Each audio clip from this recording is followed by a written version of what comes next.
Hello ನಮಸ್ಕಾರ, ನೀವು ನೋಡ್ತಾ ಇದ್ದೀರಾ ನ್ಯೂಸ್ ಫಸ್ಟ್. ನಾನು ವಿದ್ಯಶ್ರೀ. ನಾನು ಹೇಳೋಕೆ ಹೊರಟಿರೋದು 3 ಹಳ್ಳಿಗಳ ಜನರ ಕತೆ. ಬರೀ 10 ದಿನ ಕಣ್ರಿ. 10 ದಿನದಲ್ಲಿ ಆ ಊರಿನ ಬಹುತೇಕ ಜನರ ತಲೆ ಬೋಳಾಗ್ಬಿಟ್ಟಿದೆ. ಕೂದಲಿ ಕೈ ಹಾಕಿದ್ರೆ ಕೈನಲ್ಲೇ ಬಿಡ್ತಾ ಇದೆ. ಗಂಡ್ಮಕ್ಳು, ಹೆಣ್ಮಕ್ಳು, ಮಕ್ಕಳು ಅನ್ನುವಂಥ ಭೇದ ಇಲ್ಲ. ಎಲ್ಲರ ಕೂದಲು ಉದುರ್ತಾ ಇದೆ. 10 ದಿನಕ್ಕೆ ಇಡೀ ಹಳ್ಳಿಯೇ ಕೂದಲು ಕಳ್ಕೊಂಡು ತಲೆ ಬೋಳ್ ಮಾಡ್ಕೊಂಡು ಓಡಾಡ್ತಾ ಇದೆ, ಒದ್ದಾಡ್ತಾ ಇದೆ. ನಿಜಕ್ಕೂ ಶಾಕಿಂಗ್ ಅಲ್ವಾ ಇದು? ನಿಗೂಢ ಅನ್ಸಲ್ವಾ? ನಾನಾದೆ ಹೇರ್ಲೆಸ್ಸು, ಬದುಕಾಯ್ತು ಜಾಯ್ಲೆಸ್ಸು, ಕೇಳಿ ನೋಡ್ರಿ ಸ್ಯಾಡ್ ಸ್ಟೋರಿ ಕಣ್ರಿ. ಒಂದು ಮೊಟ್ಟೆಯ ಕತೆ ಸಿನಿಮಾದ ಹಾಡಿನ ಸಾಲಿತು. ಬೋಳು ತಲೆಯವರ ಬಾಳಿನ ಗೋಳೇನು ಅನ್ನುವುದನ್ನ ಆ ಸಿನಿಮಾದಲ್ಲಿ ಬಹಳ ಚೆನ್ನಾಗಿ ತೋರಿಸ್ಕೊಟ್ಟಿದ್ರು ರಾಜ್ಬಿ ಶೆಟ್ಟಿ. ನಿಜ, ತಲೆ ಮೇಲೆ ದಟ್ಟವಾಗಿರುವಂತಹ ಕೂದಲು ಎಷ್ಟೋ ಜನರಿಗೆ ಆತ್ಮವಿಶ್ವಾಸ.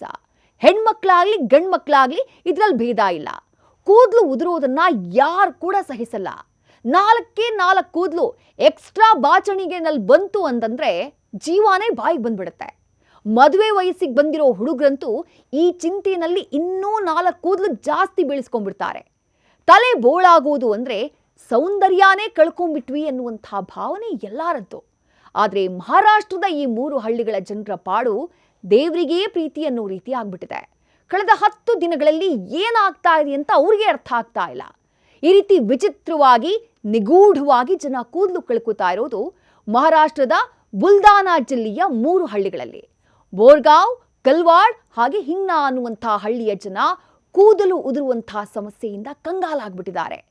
ಕೆಲವು ಸೀಸನ್ನಲ್ಲಿ ಕೆಲವು ಕಾರಣಕ್ಕಾಗಿ ಕೂದಲು ಉದುರೋದು ಸಾಮಾನ್ಯ. ಆದರೆ ಈ ಹಳ್ಳಿಗಳಲ್ಲಿ ಜನ ತಮ್ಮ ತಲೆ ಕೈ ಹಾಕಿದ ಕೂಡಲೇ ಅದು ಉದುರ್ತಾ ಇದೆ. ನೀಳ ಕೇಶ ರಾಶಿ ಇದ್ದವರು ಹೇರ್ಲೆಸ್ ಆಗ್ತಿದ್ದಾರೆ.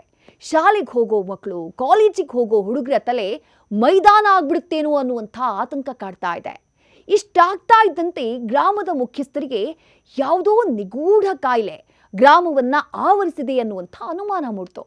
ತಕ್ಷಣ ಜಿಲ್ಲಾ ಆರೋಗ್ಯಾಧಿಕಾರಿಗಳನ್ನ ಸಂಪರ್ಕ ಮಾಡಿದ್ರು. ಅವರು ಬಂದು ಪರಿಶೀಲನೆ ಮಾಡಿದ್ರು. ಚರ್ಮ ರೋಗ ತಜ್ಞರು ಮತ್ತು ಸಾಂಕ್ರಾಮಿಕ ರೋಗ ತಜ್ಞರು ಹಳ್ಳಿಗೆ ಬಂದು ಆರೋಗ್ಯ ತಪಾಸಣೆ ಮಾಡಿದ್ರು. ಈ ಸಂದರ್ಭದಲ್ಲಿ ಗ್ರಾಮದ 50ಕ್ಕೂ ಹೆಚ್ಚು ಜನರಿಗೆ ಈ ಸಮಸ್ಯೆ ಇರೋದು ಗೊತ್ತಾಯಿತು. ಈ ಸಂಖ್ಯೆ ಇನ್ನೂ ಹೆಚ್ಚಾಗಬಹುದು ಅಂತ ಹೇಳಿ ವೈದ್ಯರೇ ಹೇಳ್ತಿದ್ದಾರೆ.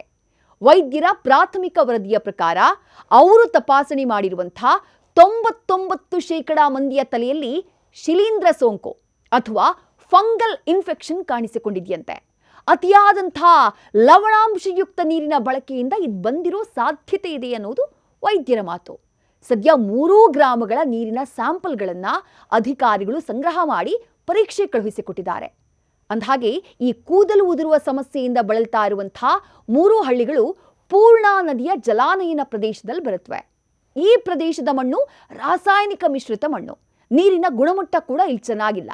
ಈ ಹಿಂದಿನ ಸರ್ಕಾರಿ ವರದಿಗಳೇ ಇದಕ್ಕೆ ಸಾಕ್ಷಿ. ನೀರಿನಲ್ಲಿ ಅತಿಯಾದ ಫ್ಲೋರೈಡ್ ಅಂಶ ಇಲ್ಲಿ ಪತ್ತೆಯಾಗಿದೆ.